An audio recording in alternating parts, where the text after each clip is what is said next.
आज हम आपके एनसीईआरटी किताब का क्लास 10 का 12वां चैप्टर क्या नाम है, वृत्त से संबंधित क्षेत्रफल। आज उसका इंट्रोडक्शन क्लास देखेंगे, ठीक है। वृत्त से संबंधित क्षेत्रफल, जो वृत्त होता है उसे जो संबंधित क्षेत्रफल होता है उसका अध्ययन आज करेंगे, ठीक है।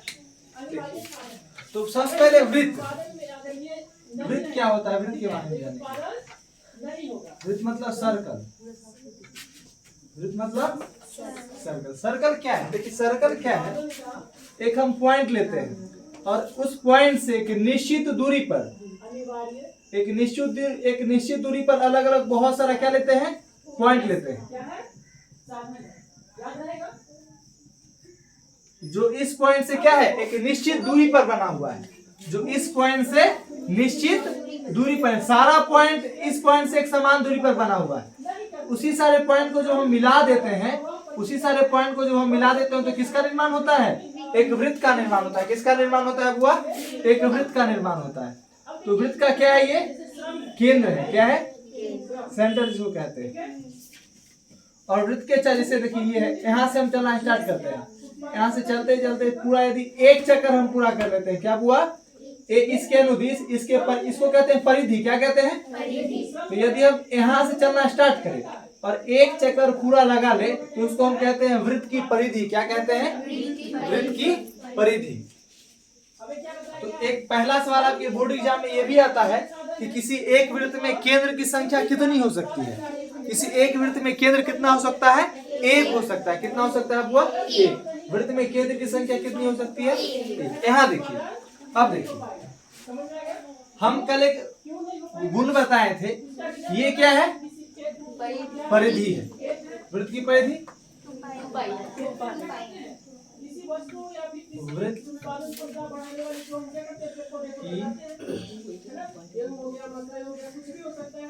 परिधि, ठीक। और उसका जो व्यास होता है, उस दोनों का जो हम अनुपात करते हैं तो क्या निकलता है बुआ,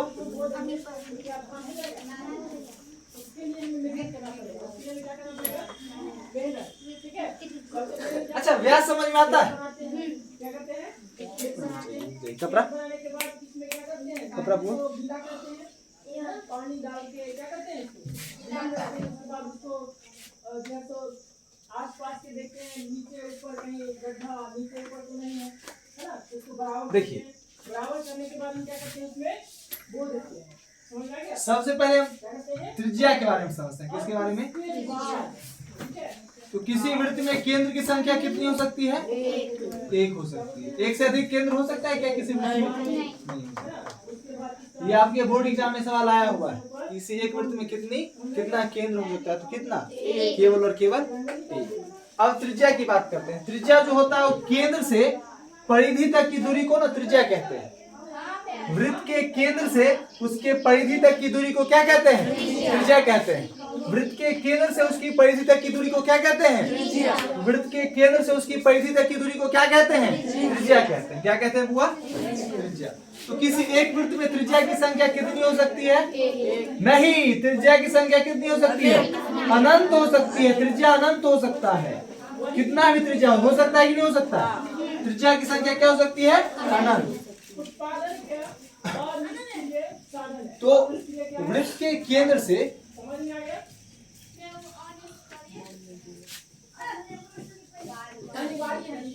परिधि तक की दूरी, परिधि तक की क्या कहलाएगी, त्रिज्या कहलाएगी। क्या, रेडियस कहलाएगी। क्या कहलाएगी बुआ, रेडियस। तो त्रिज्या समझ में आया।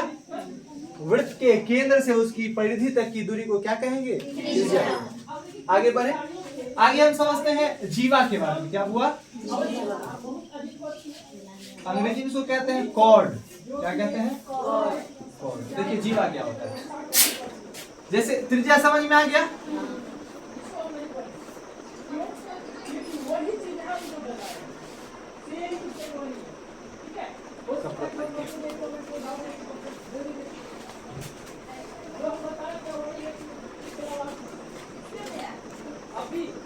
ध्यान समझिएगा।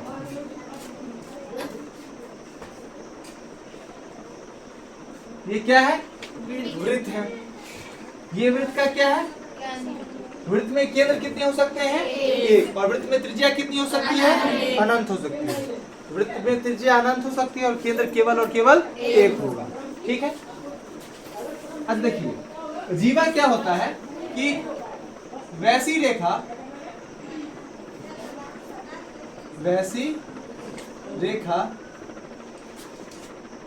जो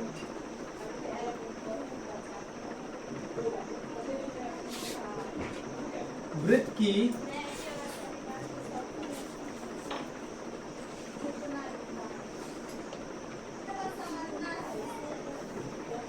परिधि को दो बिंदुओं पर स्पर्श करे।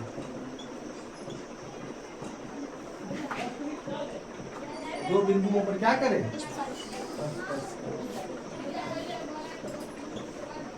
परिभाषा में क्या देखिए, वैसा रेखा जो वृत्त के परिधि को स्पर्श करे। क्या करे?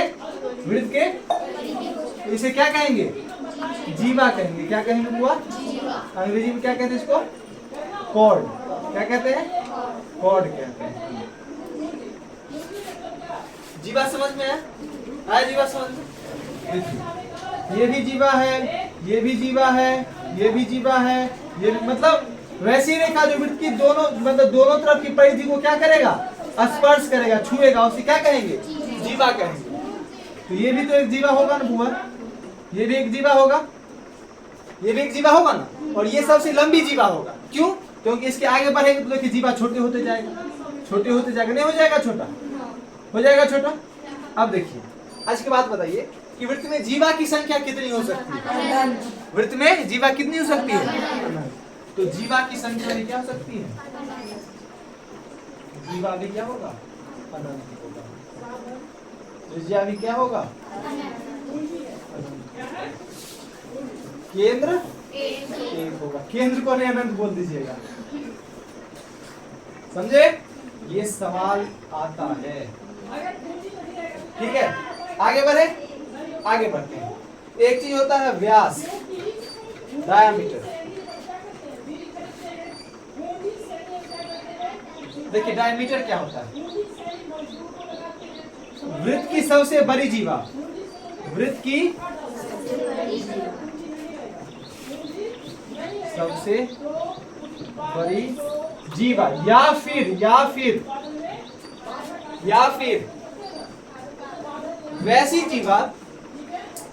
वैसी जीवा जो वृत्त के केंद्र से होकर गुजरती है,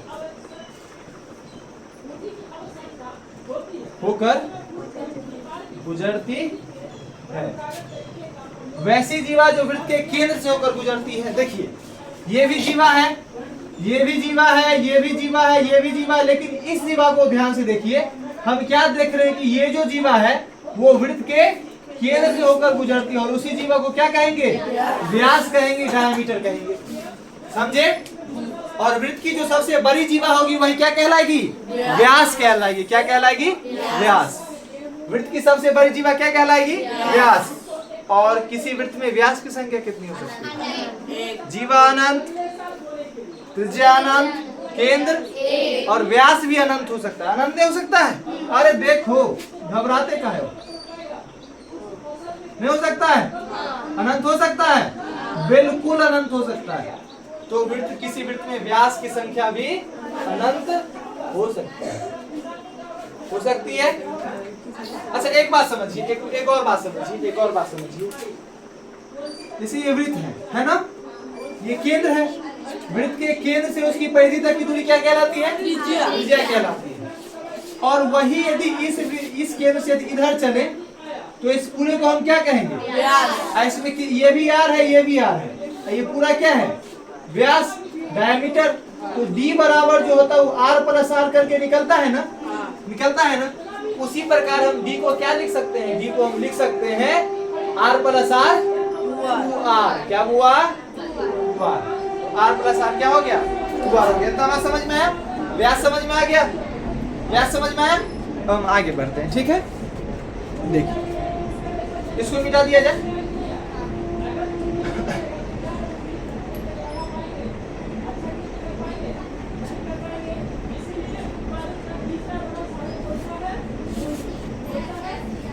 ध्यान से समझिए,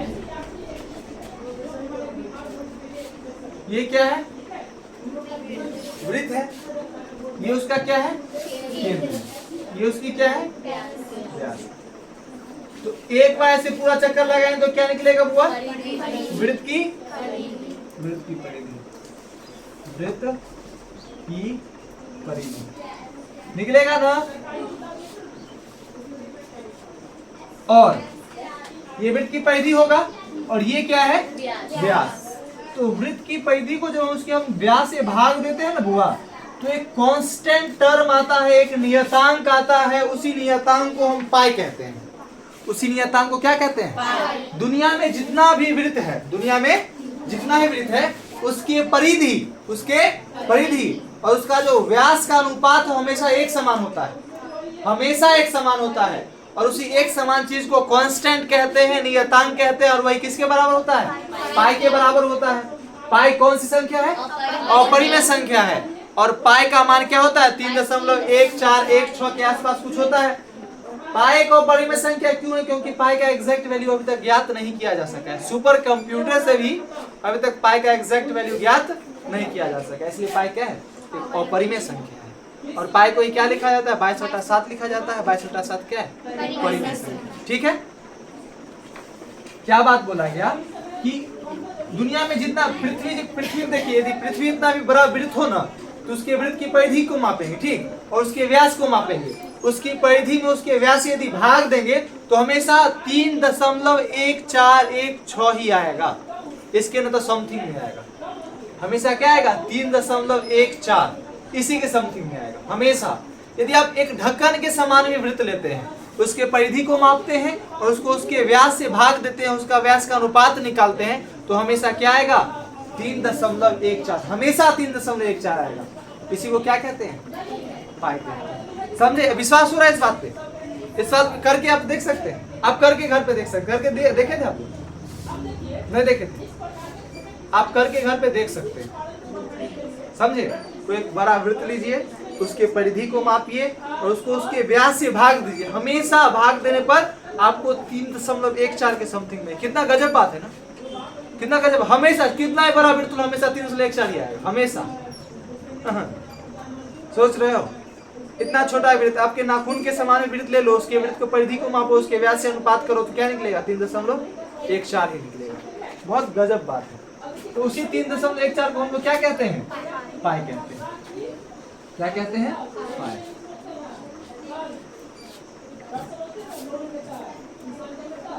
वृत्त की परिधि। व्यास को हम वो क्या लिख सकते हैं? अरे त्रिज्या का दुगुना होता है व्यास, जानते हैं हम लोग। कहां से? अभी जाने ना। व्यास क्या होता है? त्रिज्या का, यहाँ नहीं पढ़े बुआ? डी जो होता है व्यास का, त्रिज्या का 2 गुना होता है। जो चीज भाग में उधर जाएगा तो गुना में।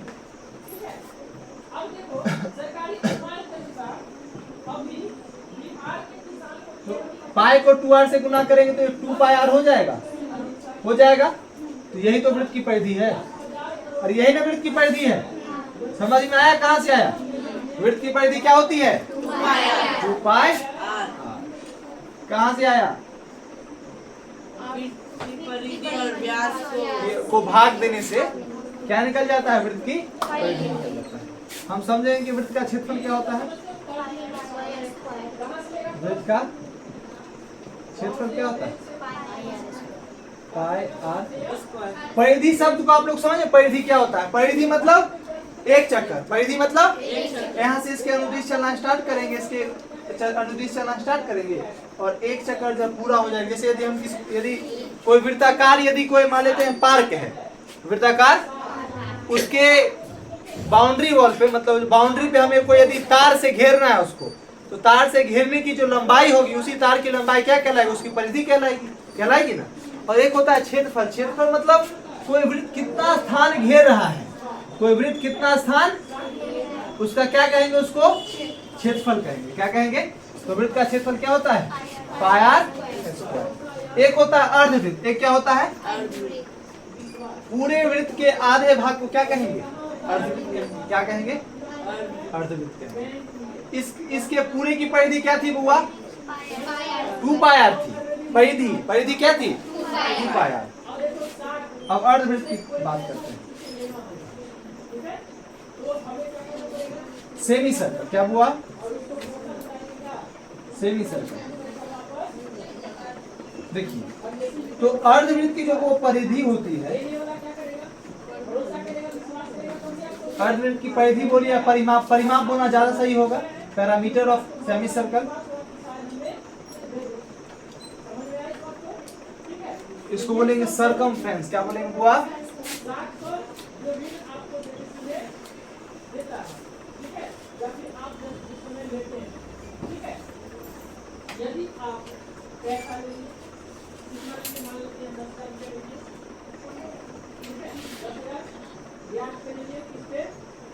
सर्कमफ्रेंस ऑफ अ सर्कल, इसको जानते हैं, एरिया ऑफ अ सर्कल है ना। और इसको क्या कहेंगे? पैरामीटर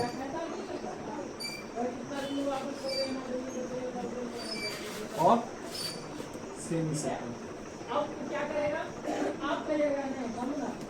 ठीक है, देखिए इसका परिमाप कैसे निकालेंगे। अच्छा, वृत्त का परिधि क्या होता है? 2 पाई आर। उसका वृत्त का परिधि पूरा होता था ना, वृत्त का परिधि पूरा होता था। इसका आधा है, मतलब 2 पाई आर का क्या होगा? आधा होगा, तो पाई आर हो जाएगा। क्या लग रहा है? वृत्त का परिधि, अर्धवृत्त का परिधि पाई आर होता है क्या? अर्धवृत्त का परिधि पाई आर होता है, परिमाप पाई आर होता है। अर्धवृत्त का परिमाप पाई आर होता है? नहीं, पाई आर नहीं होता। अरे पाई आर तो सिर्फ ये ना हुआ, पाई आर तो सिर्फ ये ना हुआ, ये तो बाकी है, ये बाकी है ना, तो उसको उसमें ऐड करेंगे। क्या करेंगे? ऐड करेंगे। ये पूरा क्या है? व्यास। व्यास बराबर 2r, व्यास बराबर, तो इसमें 2r क्या करना पड़ेगा बुआ? ऐड करना पड़ेगा। और यहाँ से r हम कॉमन कर सकते हैं और पाई प्लस 2 निकल जाएगा। बात को समझे? समझे आयुष कुमार? समझा बात? पूरा होता था 2 पाई आर, पूरा क्या होता था? इसका आधा होगा पाई आर, सीधा बात। पाई आर तो सिर्फ ये ना हुआ, पूरा वृत्त में ये चीज तो इंक्लूड नहीं था, वो चीज नहीं था रे, पूरा वृत्त में ये चीज नहीं था। लेकिन अर्धवृत्त जब किए तो ये वाला चीज आ गया, मतलब ये वाला चीज हमको ऐड करना पड़ेगा। तो ये चीज क्या है? व्यास है, 2r है, इसलिए 2r इसमें क्या कर दिए? ऐड कर दिए। यहाँ से r हो गया कॉमन, यहाँ से बचा पाई, यहाँ से बचा। तो अर्धवृत्त की परिमाप, अर्धवृत्त का परिमाप क्या होता है? r into pi plus 2, r into pi plus 2। और जब हम इसके क्षेत्रफल की बात करते हैं 1/2 पाई आर, तो सीधा 1/2 और पाई आर स्क्वायर। इसमें आसान होता है, सिर्फ उसका आधा कर देते हैं। क्या कर देते हैं? इतना कुछ आपको समझ में आया है? फिर से एक बार रिकॉल कर ले सारी चीजों को। देखिए त्रिज्या समझ में आता है। वृत्त के केंद्र से उसकी परिधि तक की दूरी को क्या कहते हैं? त्रिज्या कहते हैं। किसी वृत्त में केंद्र की संख्या कितनी हो सकती है? 1 हो सकती है। किसी वृत्त में त्रिज्या की संख्या कितनी हो सकती है? अनंत हो सकती है, अनंत हो सकती है। हम जीवा को समझे, किसको समझे? जीवा। मतलब वृत्त की परिधि को स्पर्श कर, वृत्त की दोनों परिधियों को स्पर्श करने वाले रेखा को क्या कहते हैं? जीवा कहते हैं। जो वृत्त के अंदर होता है, जो वृत्त के अंदर होता है उसे क्या कहते हैं? अंग्रेजी में उसको कॉर्ड कहते हैं। और जीवा की संख्या भी किसी वृत्त में अनंत हो सकती है। जीवा की संख्या किसी वृत्त में अनंत हो सकती है। और जीवा ही व्यास जो है, व्यास वो एक प्रकार का जीवा ही है, नहीं है? वैसा जीवा जो कहां से होकर गुजरता है? केंद्र से। वैसा जीवा जो कहां से होकर गुजरता है? उसी जीवा को तो व्यास कहते हैं, उसी जीवा को व्यास कहते हैं। और वृत्त की जो सबसे बड़ी जीवा होती है, वृत्त की जो सबसे बड़ी जीवा होती है उसे क्या कहते हैं? व्यास कहते हैं। क्या कहते हैं? व्यास। तो वृत्त में जीवा की संख्या, केंद्र की संख्या, त्रिज्या की संख्या, व्यास की संख्या। व्यास किसके बराबर होता है? 2r के बराबर होता है। त्रिज्या के दुगुने के बराबर होता है। व्यास त्रिज्या के दुगुने के बराबर होता है। ठीक, आगे हम ये भी बात पढ़े कि वृत्त की परिधि को जब उसके व्यास के साथ हम भाग देते हैं तो हमेशा एक नियतांक आता है, कांस्टेंट वैल्यू आता है। उसी कांस्टेंट वैल्यू को क्या नाम दिया गया? पाई नाम दिया गया। पाई का एग्जैक्ट वैल्यू अब तक फाइंड नहीं करा जा सका है, इसीलिए पाई क्या है? इरेशनल नंबर है और परिमेय संख्या है। और इसे उसी का एक मानक रूप 22/7 मान लिया गया है। और 22/7 क्या है? परिमेय संख्या। पाई का वैल्यू होता है, यदि दशमलव में करें तो 3.14 100 के आसपास होता है। समझे? उसका वो माना गया वैल्यू है। वृत्त की परिधि 2 पाई r होती है, वृत्त का क्षेत्रफल पाई r स्क्वायर होता है। क्षेत्रफल समझ में आता है, वो आकृति कितना क्षेत्र घेरता है, वो आकृति कितना क्षेत्र घेरता है। आगे हम अर्धवृत्त की चर्चा किए, सेमी सर्कल की चर्चा किए। सेमी सर्कल मतलब अर्धवृत्त का, सॉरी वृत्त का आधा, वृत्त का ये पूरा वृत्त है, वृत्त का आधा कर दे तो क्या निकल गया, अर्धवृत्त निकल गया। तो इसका यदि परिमाप की बात करेंगे तो ये तो वृत्त की परिधि का आधा होगा ही, लेकिन इसमें व्यास जुड़ जाएगा। तो व्यास जुड़ गया, आज क्या निकल गया वृत्त की अर्धवृत्त का परिमाप r × पाई + 2। और जब इसके क्षेत्रफल की चर्चा करते हैं तो सीधा बात वृत्त के क्षेत्रफल का क्या हो जाता है, आधा हो जाता है। क्या हो जाता है, तो अर्धवृत्त का क्षेत्रफल क्या होता है, हाफ पाई r स्क्वायर। ठीक है, इसको नोट कीजिए आप लोग।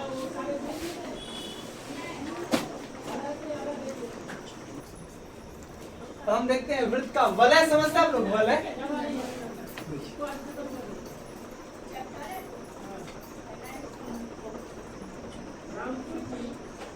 एक वृत्त है और वृत्त के ऊपर भी एक वृत्त है।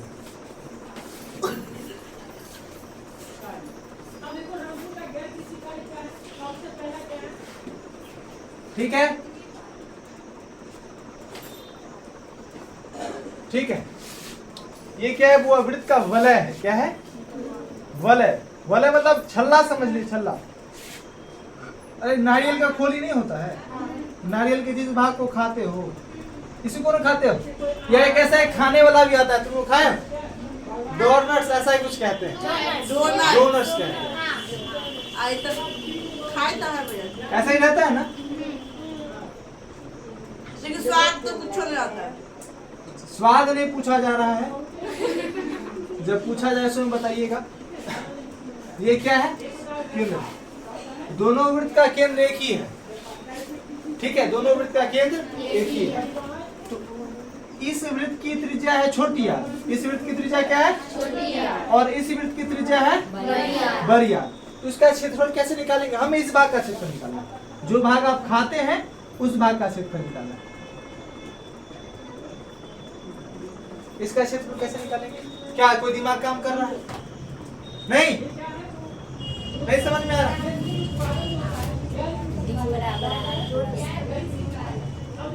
इसे क्या कहते हैं, वलय कहते हैं। क्या कहते हैं,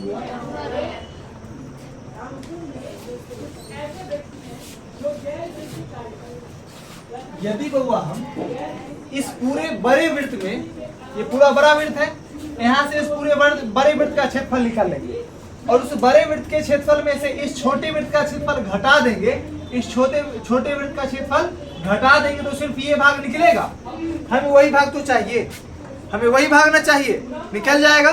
बड़े वृत्त के क्षेत्रफल में से छोटे वृत्त के क्षेत्रफल को क्या कर देंगे, घटा देंगे, तो वलय का क्षेत्रफल निकल जाएगा। चलिए कर देते हैं।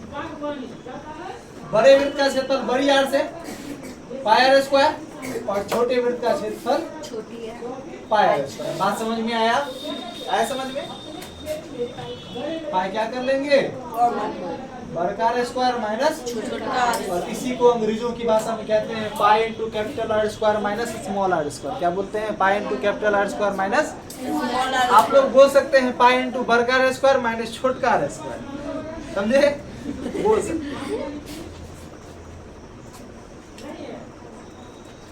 एक होता है वृत्त का चतुर्थांश। वृत्त का चतुर्थांश क्या होता है, ये पूरा वृत्त है ना, ये पूरा वृत्त है, इसका 4th भाग 1/4 भाग को क्या कहेंगे, चतुर्थांश। तो इसका भी क्षेत्रफल निकालने को कहता है, समझे। तो वृत्त के चतुर्थांश का क्षेत्र चौथा भाग है ना, वृत्त का चौथा भाग है, तो वृत्त के चतुर्थांश का क्षेत्रफल।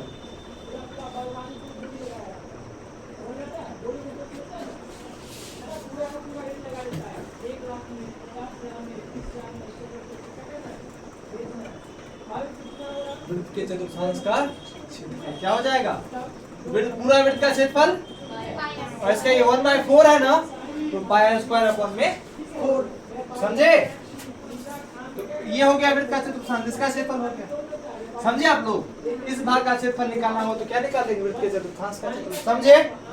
आगे समझिए, एक चीज होता है चाप, एक क्या होता है, खाने वाला नहीं, खाने वाला। देखिए चाप क्या होता है, वृत्त है यहाँ पे मान लीजिए एक बिंदु ए है, यहाँ पे मान लीजिए बिंदु बी है, यहाँ पे मान लीजिए बिंदु सी है। तो वृत्त की परिधि का जो भाग है, वृत्त की, इसे ही चाप कहते हैं। क्या कहते हैं? ये जो भाग है ना, ये भाग, इसी को क्या कहते हैं? चाप कहते हैं। क्या कहते हैं? अ पार्ट ऑफ सर्कमफ्रेंस, वृत्त की परिधि का भाग, एक छोटा सा भाग। एक वृत्त है, मान लीजिए हम इतने वाला भाग, यही भाग लेते हैं, तो ये क्या हो जाएगा? चाप हो जाएगा। क्या हो जाएगा? चाप। इसी चाप की लंबाई हमें ज्ञात करनी है।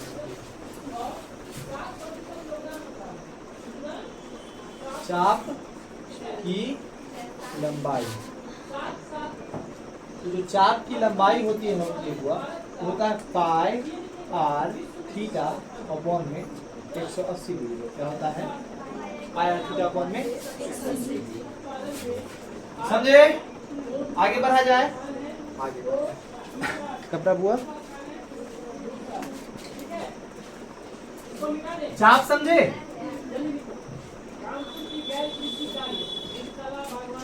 अब होता है त्रिज्यखंड।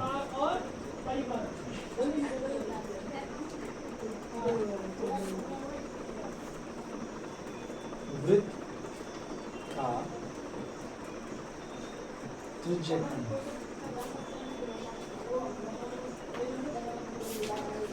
Sector of a circle. Sector होता क्या है? पहले सवाल वृत्त है, ये वृत्त का क्या है? केंद्र। क्या है? ये क्या है उसकी बुआ? त्रिज्या है। क्या है? ये भी क्या है? त्रिज्या है। और ये क्या है? चाप है। अभी परे चाप, अभी परे चाप है। तो दो त्रिज्या और एक चाप से घिरे क्षेत्र को, दो त्रिज्या और एक चाप से घिरे क्षेत्र को क्या कहेंगे? त्रिज्यखंड कहेंगे। मतलब ये वृत्त का खंड, तो क्या कहेंगे? त्रिज्यखंड कहेंगे। क्या कहेंगे बुआ? पिज्जा खाए आप लोग? पिज्जा का जो एक स्लाइस आप लोग खाते हैं ना, इसी स्लाइस को क्या कहते हैं? त्रिज्यखंड कहते हैं। क्या वो त्रिज्यखंड, उसको त्रिज्यखंड नहीं कहते, वो त्रिज्यखंड के आकार का होता है, उसको त्रिज्यखंड थोड़ी कहते हैं। तो त्रिज्यखंड के आकार का ना होता है, उसे पिज्जा कहते हैं। समझे आप लोग? ठीक। तो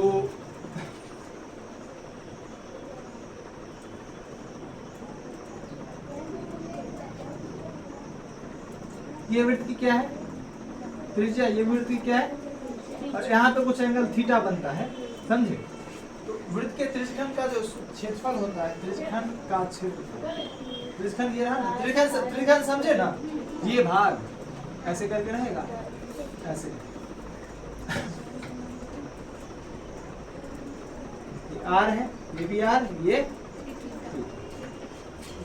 तो इसका जो क्षेत्रफल होता है, जानते क्या होता है? पाई आर स्क्वायर थीटा बटा 360 डिग्री। क्या होता है? पाई आर स्क्वायर थीटा बटा 360। ये छोटा त्रिज्यखंड है। ये क्या है? छोटा त्रिज्यखंड। इसे हम लघु त्रिज्यखंड भी कह सकते हैं। क्या कह सकते हैं? अब इस पूरे वृत्त में से लघु त्रिज्यखंड को जो हम घटा देते हैं, निकाल देते हैं, तो जो चीज बचता है, जो चीज, उसे कहते हैं दीर्घ त्रिज्यखंड। क्या कहते हैं? इस वाले भाग को क्या कहेंगे? दीर्घ त्रिज्यखंड। तो हो जाएगा दीर्घ त्रिज्यखंड का क्षेत्रफल। तो जानते हो दीर्घ त्रिज्यखंड का क्षेत्रफल क्या होता है?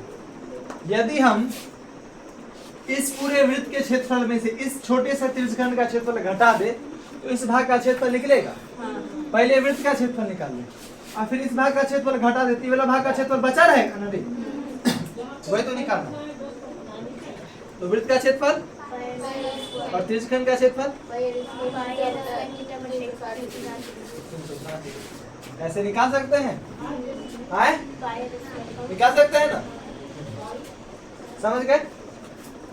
अब हम समझते हैं वृत्तखंड के बारे में। किसके बारे में? वो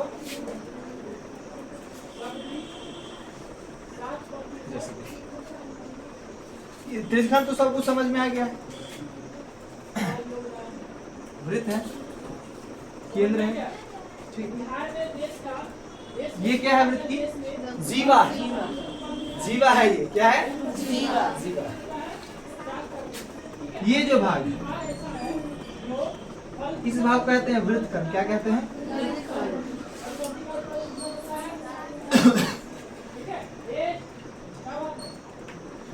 नाम से ही स्पष्ट है, वृत्त का खंड नहीं। इसको अंग्रेजी में कहते हैं segment. Segment of a circle. Segment समझे? वृत्तखंड समझे?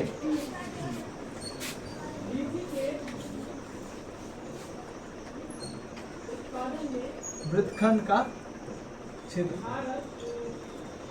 ये होता है r² into pi theta upon में 360 degree minus half sine theta. ये क्या है? फॉर्मूला है। क्या है बुआ? फॉर्मूला है किस चीज का? वृत्तखंड का क्षेत्रफल। समझे? बस वृत्त से संबंधित क्षेत्रफल, बस आपको इतने ही फॉर्मूले की आवश्यकता है। हो सकता है एक दो होगा तो उसमें बताया जाएगा, है ना? इसी से आप सारे सवाल को बना सकते हैं। ठीक है, नोट कर लीजिए इसको।